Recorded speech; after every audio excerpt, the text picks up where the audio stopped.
आज जो है हमने फीडिंग स्ट्रेटजीज स्टडी करनी है। Continuous feeding, discontinuous feeding, suspension feeder, fluid feeder. इन सब के अंदर दो टर्म्स यूज़ होंगी, वो हम पहले देखेंगे। एक है इंट्रासेलुलर डाइजेशन और दूसरी है extra cellular digestion. Intracellular digestion किस में होती है? जो सिंपलेस्ट फॉर्म्स ऑफ लाइफ हैं, जैसे कि स्पॉन्जेस हैं, प्रोटिस्ट हैं। कुछ सेल्स जो हैं वो पूरे के पूरा फूड पार्टिकल को अपने अंदर इनटेक कर लेंगे इन्वायरमेंट से। और किस तरह से करेंगे? डिफ्यूजन, ज़्यादा से कम की तरफ जाना, एक्टिव ट्रांसपोर्ट, कम से ज़्यादा की तरफ आना, एनर्जी यूज़ करते हुए। और एंडोसाइटोसिस, वो क्या होती है कि सेल मेम्ब्रेन की इनफोल्डिंग से फूड वैक्यूल बना के फूड पार्टिकल को इनटेक कर लेना। ठीक है। और फिर क्या होता है कि एंजाइम के ज़रिए से इन फूड पार्टिकल्स को तोड़ा जाता है, जिससे न्यूट्रिएंट्स मिलते हैं। इसे इंट्रासेलुलर डाइजेशन कहा जाता है, यानी कि जो सेल के अंदर होती है। अच्छा, अब इंट्रासेलुलर डाइजेशन ने सरकमवेंट कर दिया, यानी कि जगह ले ली है, बाईपास कर दिया है। जो मैकेनिकल ब्रेक डाउन कर होती थी फूड की, ठीक है, उसकी जगह ले ली है। या फिर गट कैविटी की जो है ज़रूरत पड़ती थी डाइजेशन के लिए, तो उसको उसकी नीड को सरकमवेंट कर दिया है। उसकी यानी कि ज़रूरत इंट्रासेलुलर डाइजेशन में नहीं पड़ती। ठीक है, और जिसमें यानी कि गट या कैविटी में लेके केमिकली उन्हें डाइजेस्ट किया जाता था।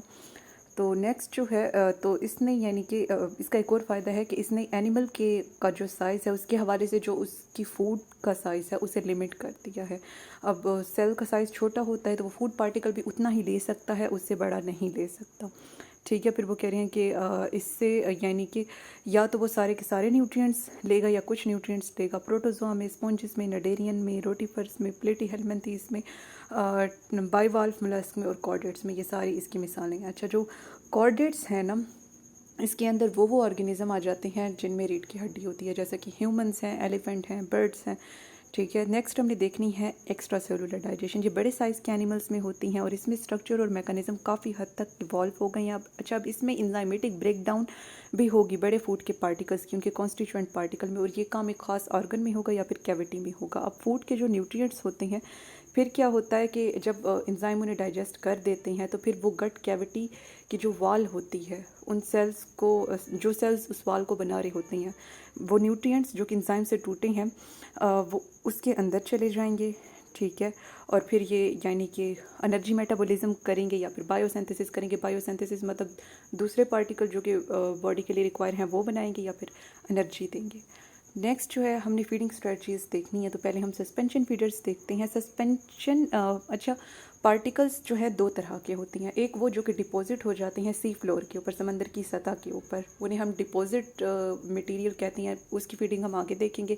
और कुछ ऐसे होते हैं जो पानी में सस्पेंडेड रहते हैं, जो कि डिज़ोल्व नहीं होते, तो ये उन पार्टिकल्स की फीडिंग है। तो सस्पेंशन फीडिंग जो है ये रिमूवल है सस्पेंडेड फूड पार्टिकल्स की पानी से किसी तरह के कैप्चर करने वाले, ट्रैप करने वाले या फिर फिल्टर करने वाले स्ट्रक्चर के ज़रिए से। इसके अंदर 3 स्टेप आते हैं। पहले क्या होगा कि जो पानी है उस फीडिंग स्ट्रक्चर में से गुजरेगा। फिर क्या होगा कि उस पानी में से न्यूट्रिएंट्स रिमूव हो जाएंगे। फिर क्या होगा कि वो जो पहले पानी गुजरा, फिर उससे न्यूट्रिएंट्स रिमूव हुए, और फिर वो जो न्यूट्रिएंट्स है वो डाइजेस्टिव स्ट्रक्चर से गुजरेंगे। ये किस किस में होती है? स्पॉन्जेस में होती है, स्कीडियंस में, ब्रैंकियोपोड्स में होती है, एक्टोप्रोक्ट्स में होती है, और फोरोनिड्स में होती है, बाइवाल्व्स में होती है, क्रस्टेशियन, पोलिकेट, गैस्ट्रोपोड और नॉन वर्टेब्रेट कॉर्डेट्स में होती है। नॉन वर्टेब्रेट कॉर्डेट्स कौन से होते हैं? जिनके अंदर यानी कि वर्टेब्रल कॉलम नहीं होती, उस जैसा कोई स्ट्रक्चर होगा सपोर्ट करने के लिए। अभी मैंने बताया था कि कुछ पार्टिकल डिपॉजिट हो जाते हैं सी फ्लोर पर, ठीक है, उसे डिपॉजिट स्टफ कहती हैं। ठीक है, तो ये उस डिपॉजिट पार्टिकल को जो है फीड करने का मैकेनिज्म है। अब इसके अंदर ओमनिवोरस आ जाते हैं। ओमनिवोरस कौन से ऑर्गेनिज्म होते हैं? जो प्लांट यानी कि वेजिटेशन भी खाते हैं, मीट फ्लैश भी खाते हैं, इंसेक्ट्स भी खाते हैं, यानी कि वो हर्बीवोर्स, कार्निवोर्स और इंसेक्टिवोर्स होते हैं। तो ये अपने न्यूट्रिएंट्स जो हैं, जो सॉफ्ट बॉडीड हैबिटेट्स हैं, यानी कि वो जो मड है, यानी कि कीचड़ है, रेत है, उससे ये न्यूट्रिएंट्स लेते हैं या फिर टेरेस्ट्रियल सॉइल से लेते हैं। और ये बड़ी तादाद में उन सेडिमेंट्स को, यानी कि रेत है, कीचड़ है, ऑर्गेनिक मैटर है, उसे निगल लेंगे। जो यूजेबल न्यूट्रिएंट्स है वो डाइजेस्ट हो जाएंगे, और जो यूजेबल नहीं है वो एनएस से बाहर आ जाएंगे, और ये होता है पोलिकेट। जो न्यूट्रिएंट्स यूजेबल नहीं होंगे वो एनएस के ज़रिए से बॉडी से बाहर आ जाएंगे, और ये जो है पोलिकेट एनिलिड्स में होता है, स्नेल्स में होता है, सी अर्चन में होता है, और अर्थवर्म्स के अंदर होता है। जो बाकी डिपॉजिट फीडर्स हैं वो टेंटिकल्स का इस्तेमाल करते हैं। अच्छा, वो स्ट्रक्चर्स कम्प्लीटली टेंटिकल्स नहीं होंगे, टेंटिकल्स की तरह के होंगे, तो वो टेंटिकल लाइक स्ट्रक्चर का इस्तेमाल करते हैं इन सेडिमेंट्स को यूटिलाइज करने के लिए। इनके अंदर सी ककम्बर, क्लैम्स, पोलिकेट्स और साइपन कुलैंस आ जाते हैं। नेक्स्ट जो है हमने देखना है हर्बीवोरी के अबाउट, जैसे कि इसके नाम से ज़ाहिर हो रहा है प्लांट मटेरियल पे फीड करना, तो इसमें मैक्रोस्कोपिक फूड को वो ईट करेंगे जो कि प्लांट होगी, वेजिटेशन होगी। इसमें एबिलिटी शामिल है बाइट यानी कि काटने की, च्यू यानी कि चबाने की, जो प्लांट मैटर, तो इसमें जो बड़ी तादाद में फूड पार्टिकल हैं, मैक्रोस्कोपिक फूड पार्टिकल हैं, उन्हें बाइट किया जाएगा, च्यू किया जाएगा। और इसमें अक्सर औकात जो है हार्ड सरफेसेस माउथ के अंदर डेवलप हो जाती हैं, जैसे कि टीथ होते हैं, मसल्स होते हैं, इनवर्टेब्रेट्स जिन्होंने मैक्रो हर्बीवोरी का फिनोमिना इवॉल्व किया है अपने अंदर, उनके अंदर मोलस्क आ जाते हैं, पोलीकीट आ जाते हैं, आर्थ्रोपोड आ जाते हैं और सी अर्चिन आ जाते हैं। मोलस्क में क्या होता है कि रेडुला होता है जो कि मस्कुलर बेल्ट लाइक एक रेस्पिंग स्ट्रक्चर है, इसके ऊपर काइटेनियस टीथ होते हैं, वो इसका इस्तेमाल करते हैं रॉक्स के ऊपर मौजूद अलजी उतारने के लिए या फिर जो ट्रिस्टियल प्लांट है उनसे पत्ते उतारने के लिए। जो पोलीकीट्स हैं उनके अंदर काइटेनियस टीथ होते हैं पोलीकीट के, उनकी एवर्सिबल फेरेंक्स पर होंगे या फिर उनकी एवर्सिबल प्रोबोस्किस पर होंगे। एवर्सिबल किसे कहते हैं? जो कि अंदर जा सके और बाहर भी आ सके। तो पोलीकीट में ये एवर्सिबल प्रोबोस्किस पर या फेरेंक्स में होंगे, मोलस्क में रेडुला होगा। तो ये जो एवर्सिबल फेरेंक्स या फिर जो प्रोबोस्कस है, इसके ऊपर जो काइटेनियस टीथ हैं, ये इस्तेमाल होते हैं कार्निवोरी के लिए भी, जब प्लांट मटेरियल जो है यानी कि वो नहीं होता। और मैक्रो हर्बीवोरी जो है ये आर्थ्रोपोड के हर ग्रुप में है, जैसे कि इंसेक्ट में है, क्रस्टेशियन में है। इंसेक्ट और क्रस्टेशियन के अंदर मैंडिबल्स होते हैं जो कि बाइट करते हैं प्लांट स्टफ को और ग्राइंड करते हैं और च्यू करते हैं इससे पहले कि वो माउथ में जाए। तो मोलस्क में रेडुला होगा जो कि मस्कुलराइज्ड बेल्ट लाइक स्ट्रक्चर है, इसके ऊपर काइटेनियस टीथ है। पोलीकीट में काइटेनियस टीथ होंगे उनके वर्सिबल प्रोबोस्किस पे, और आर्थ्रोपोड के अंदर होंगे मैंडिबल्स। और नेक्स्ट देखना है हमने प्रीडेशन का। प्रीडेशन जो है इसमें यानी कि प्लंडरर और पिलेजर आ जाते हैं। प्लंडरर या पिलेजर क्या होते हैं? जो कि फुली जो है अपने शिकार को पकड़ते हैं जो कि ज़िंदा होता है। अब जैसे हाक है ना, गिद्ध है, मतलब कि वो डेड जो एनिमल का मीट है उसे खाएगी, लेकिन ये जो है ज़बरदस्ती कैप्चर करती हैं लाइफ प्रे को, तो इसलिए इन्हें प्लंडरर या पिलेजर भी कहा जाता है। ये सोफिस्टिकेटेड फीडिंग स्ट्रेटजी है। सोफिस्टिकेटेड भी इसे इसलिए कहा जा रहा है क्योंकि ये लाइफ प्रे को पकड़ते हैं। प्रीडेटर्स जो हैं इनकी क्लासिफिकेशन की गई है इस लिहाज से कि किस तरह से अपने ये प्रे को पकड़ेंगे। तो इसके अंदर मोटाइल स्टाकर आते हैं, लर्किंग प्रीडेटर आते हैं। पहले मोटाइल स्टाकर को देख लेते हैं। ये एक्टिवली यानी कि ये बहुत एक्टिव होते हैं और पीछा करते हैं, परस्यू करते हैं अपने प्रे का। इनके अंदर सिलिएटेड प्रोटोजोआ आते हैं, निमर्शियन आते हैं, गैस्ट्रोपोड आते हैं, पोलीकीट आते हैं, ऑक्टोपस, स्क्विड, क्रैब, सी स्टार और बहुत से वर्टेब्रेट आते हैं। लर्किंग प्रीडेटर ये बैठते हैं और घात लगाते हैं, यानी कि इंतज़ार करते हैं अपने शिकार का कि वो सीजिंग डिस्टेंस यानी कि ऐसे डिस्टेंस में आ जाए जहाँ से ये उसे कैच कर सकती हैं। इनके अंदर जो है मेंटिसेस, श्रिम्प, क्रैब, स्पाइडर, पोलीकीट और वर्टेब्रेट्स आ जाते हैं। और जो सिसाइल अपॉर्चुनिस्ट होते हैं ये बहुत ज़्यादा मोबाइल नहीं होते। ये तभी अपने प्रे को पकड़ सकते हैं जब वो बिल्कुल उनके साथ कांटेक्ट में होगा। तो जैसे कि इनके नाम से ज़ाहिर हो रहा है सिसाइल अपॉर्चुनिस्ट, यानी कि एक जगह बैठकर इंतज़ार करने वाले, अपॉर्चुनिटी का इंतज़ार करने वाले कि कब वो आएगा, इनके साथ अटैच होगा और ये उसे पकड़ लेंगे। इसके अंदर प्रोटोजोआ आ जाते हैं, बर्निकल्स आ जाते हैं, नेटेरियन आ जाते हैं। नेक्स्ट है ग्रेजिंग कार्निवर्स।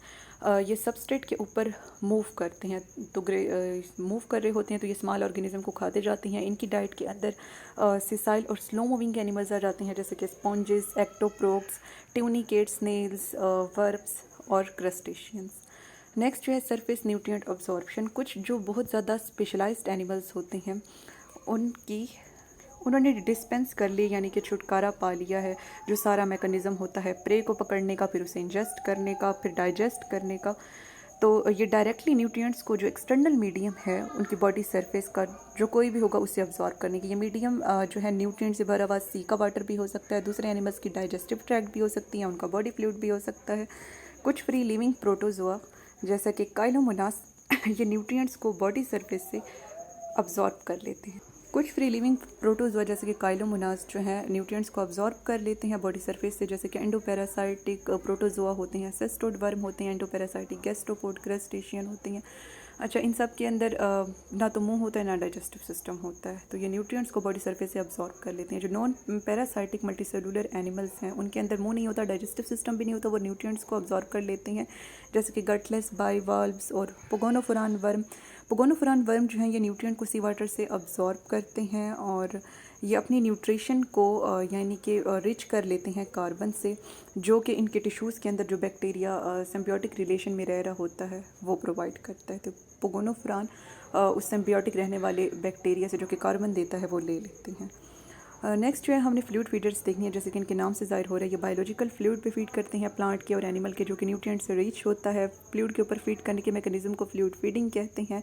और ये कुछ पैरासाइट की करैक्टरिस्टिक है, जैसे कि इंटेस्टाइन में रहने वाले निमाटोड्स जो कि बाइट करते हैं या फिर रेस्ट करते हैं, यानी कि उतारते हैं, छीलते हैं होस्ट के टिश्यू को और फिर ब्लड सक कर लेते हैं। इसके अंदर एक्सटर्नल पैरासाइट भी आ जाते हैं, जैसे कि एक्टोपैरासाइट इसके अंदर आ जाते हैं, जिसके अंदर लीचिस्टिक्स, लैम्प्रेस, क्रस्टेशियन ये माउथ पार्ट का इस्तेमाल करते हैं बॉडी फ्लूइड के ऊपर फीड करने के लिए।